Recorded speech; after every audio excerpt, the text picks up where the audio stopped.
I have Dior Sauvage EDT and Dior Sauvage EDP. So I remember when I first smelled these. When I was considering buying them, it was 2018. And when I smelled them side by side, the EDP had just came out. I preferred the EDT. It was close, but I preferred the EDT. And I remember telling the sales associate I feel like I like the EDT better, but I guess I'll go with the EDP since it's the same thing with more oils. Because I was looking for confirmation that that was the case or there was a difference. I wasn't as into fragrance. I was starting to get into it heavy at the time, but I didn't understand EDPs and perfumes can be completely different. Often a higher concentration with these designers. I've noticed it's more vanilla, maybe more Ambroxan, more ISOE super woody notes. Something that makes it well rounded, longer lasting, but they want to do it in a cheap way. Something like throwing more Ambroxan or more vanilla. I mean, they're not going to just do Ambroxan because it would smell very similar, but often they throw vanilla in there, get that concentration up 2 to 3 times more, and it's cheap. So you get a more well-rounded, oily scent. It doesn't mean it's going to project that much. A lot of people say the alcohol content in a EDT, there's going to be more alcohol, so it will project more. Yes, that's true, but alcohol has a very low boiling point. That alcohol evaporates somewhat quickly. So after 30 minutes to an hour, you're going to have mostly the fragrance oils. A lot of that alcohol is evaporated. So a higher concentration should last longer. And in the long run, the majority of the fragrance life, it should project the most too. That it might not seem that way because a lot of these EDTs do have fresher notes and at first they do project, but anyway, I don't want to get into a perfume EDP EDT comparison, but I have noticed a lot of EDPs perfumes, they'll add these more woody vanilla notes, so it's cheap and it makes it longer lasting, stronger, blah blah blah. You get the point. But it's no difference with these EDP of Sauvage. It has a vanilla in it. So, in my opinion, the EDP, you get this lavender vanilla-ness to it more so than the EDT. It smells more designer like a lot of other fragrances. The EDT is just fresher. It's got more, it seems like the EDT does have more Ambroxan in it. Um it gives me a beachy vibe, like a sunny day, bright, happy, somewhat saltiness. It's no ambergris, but the Ambroxan's super fresh and it's, in my opinion, it's very minimal. You get just a lot of Ambroxan and this almost suntan lotion vibe. Um, yeah, almost like an Ambroxany suntan lotion vibe. Very beachy, good for the summer. The EDP has a slight fruitiness to it, and it has more citrus almost in the opening to me too. But there's something about the EDP. It's like I think it's the vanilla in there and the lavender toned up.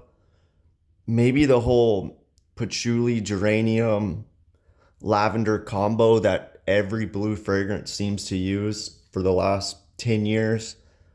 It comes off more similar to other fragrances on the market to me. It makes it kind of boring.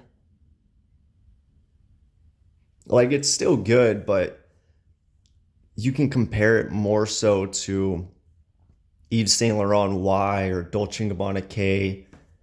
Um, I think it's better than K, but is it better than YSL Y? Maybe, I don't know, but you get the point. It smells similar to other blue fragrances. The EDP does have star anise in there, and I don't have many references to that. Historia de Perfume uses a star anise in a fragrance. Versace Manu Fresh has a star anise. I mean, I know what it smells like. Yeah, I can kind of get that, but like I said, if you smelled other blue fragrances, EDP is similar to those, just in Broxton turned up. I think the EDP can be worn all year round. It has a slightly more mature vibe because it doesn't give off that beachiness. The EDT, I I get olfactory fatigue sooner than the EDP. I think it's because the EDT, it's very minimal. Like I said, it's an Ambroxan balm. When people say the EDT is stronger, I've heard a lot of people say the EDT is stronger than the EDP. That's not the case for me, but like I said, maybe it's my olfactory fatigue and I'm just going nose blind to the Ambroxan. The EDP, though, to me, I can smell throughout the day if I smell close up to the skin. Both of these, I mean, it doesn't matter how many sprays I put. Yesterday I put 8, 9, 10 sprays of EDP and I couldn't really smell it. But if I put my nose up to my skin, I could smell it. The EDT, on the other hand, a little more faint to smell. My point is the EDP, in my opinion, is stronger. I mean, maybe that Ambroxan does project longer and more so in the EDT, but when it comes to those big big molecules like Ambroxan, I tend to go nose blind pretty quick. I wouldn't recommend constantly smelling yourself because with molecules like these, it can do that. It's better to spray and just kind of forget about it and get whiffs of it throughout the day. But yeah, I prefer the EDT over the EDP. I wouldn't buy the EDP again. Really, I probably wouldn't buy either of these again. I mean, I bought these 7, 8 years ago. I bought them a while back. I would prefer something like YSL Y Fresh. I think it was what it was called. Discontinued now. That was a good one. Um, Dolce & Gabbana Light Blue Intense, any of the light blue flankers over this. But I mean, I'm not gonna lie, Sauvage EDT, it smells nice. If you like Ambroxan, which is in a lot of fragrances, this is one of the better Ambroxan fragrances. Yeah, there's some niche out there that has like Ambroxan mixed with grapefruit or something like that. Those are good too, but some of those charge $300-$400 and it's just not worth it to me. Those can come off a little more natural. This does come off as synthetic. But I don't know. The EDT just gives me beachy, sunny vibes. I like it. Like I don't want to hype it up. It's not like my favorite fragrance, but it's definitely one of the better designer fragrances out there. Better blue fragrances. Bleu de Chanel, the EDT, EDP, Perfume of Bleu de Chanel, they smell very similar to me. Probably the EDT or EDP is the best, but I don't know, something about Bleu de Chanel. It smells more ambergris to me, if that matters, but it's so boring. Maybe because I smelled it so much. I just like the abrasiveness and clean, fresh summer vibe of a Dior Sauvage better than Bleu de Chanel. Have these been reformulated? I doubt it. Why would they reformulate this? It's so cheap to begin with. Um, I mean, unless they switch, yeah, I don't think they toned down the Ambroxan. Ambroxan's not that expensive. The one neat thing about these is the caps are different. If I try to switch the cap of the EDT onto the EDP or vice versa, they don't go on properly. So they are different caps, which I find interesting somewhat. And also Seems like the EDP sprayer sprays more. I mean, I don't know. I have to test it again, but it seems like the EDP sprayer is like really good, and the EDT is I mean, it's still good, but I bought the EDT after the EDP, so I wonder if I think I did. I wonder if they changed the sprayer or something. But regardless, Dior has some of the best, if not the best sprayers in the game. Definitely in the designer realm. Even compared to something like Tom Ford, those sprays are really weak. Dior sprays are great. So are Chanel's. At least when they're Lex exclusives, the Chanel's are really good.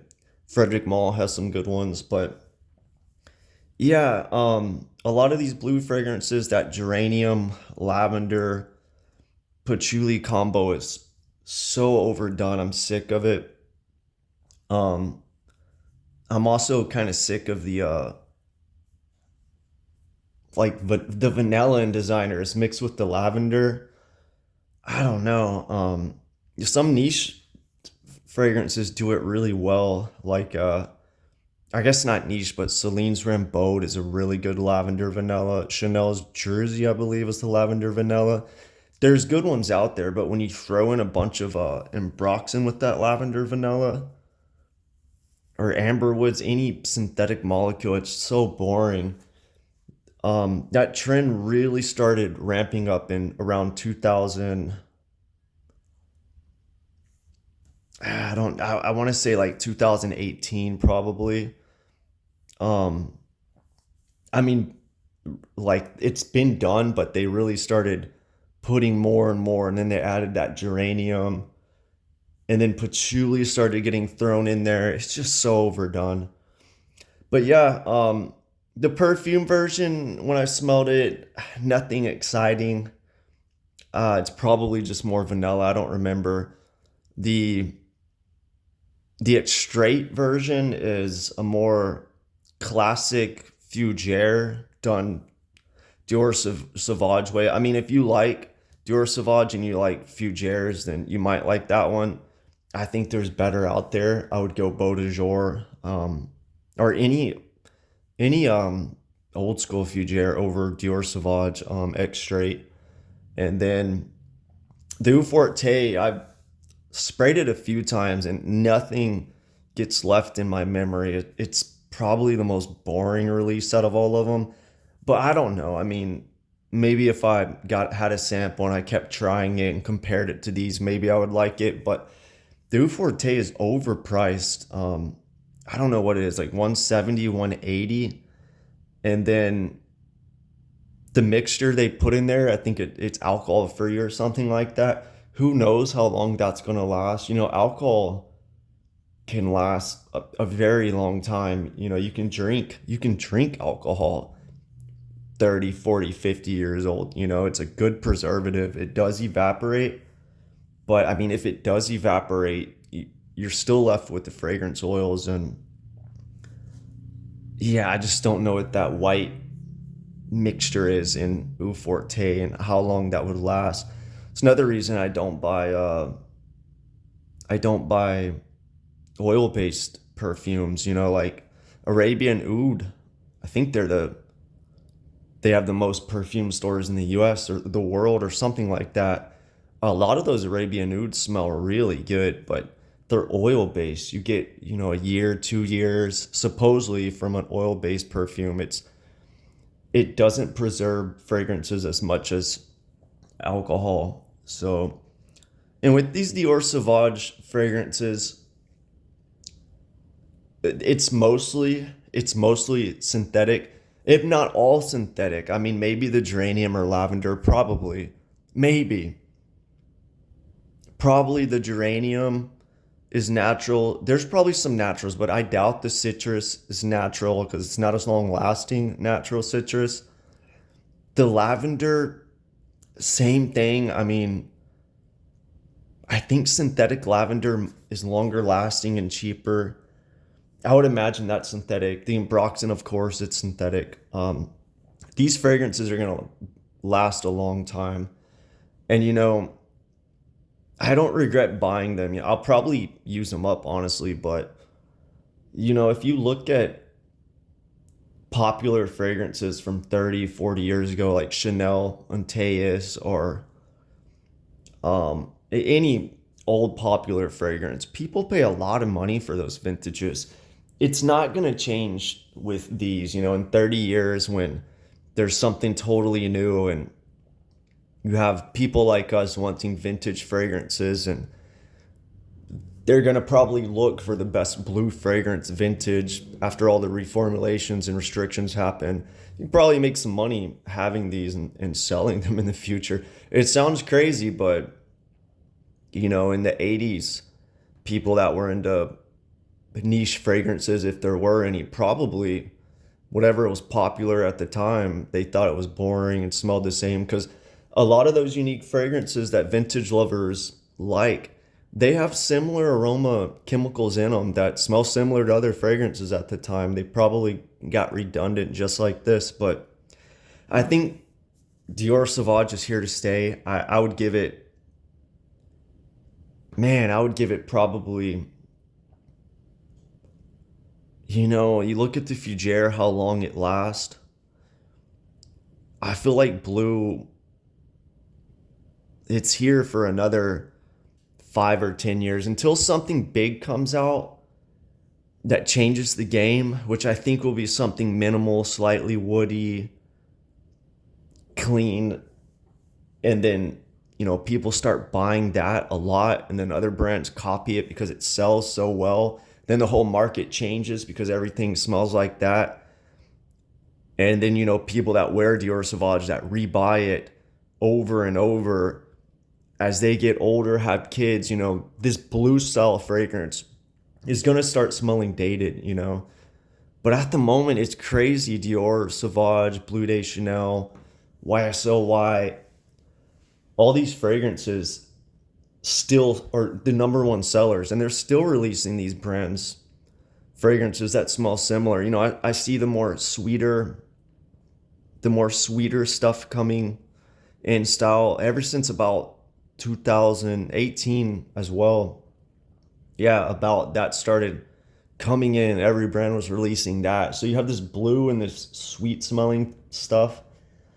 So maybe that's the new thing, but anyway, just to reiterate the differences of these fragrances.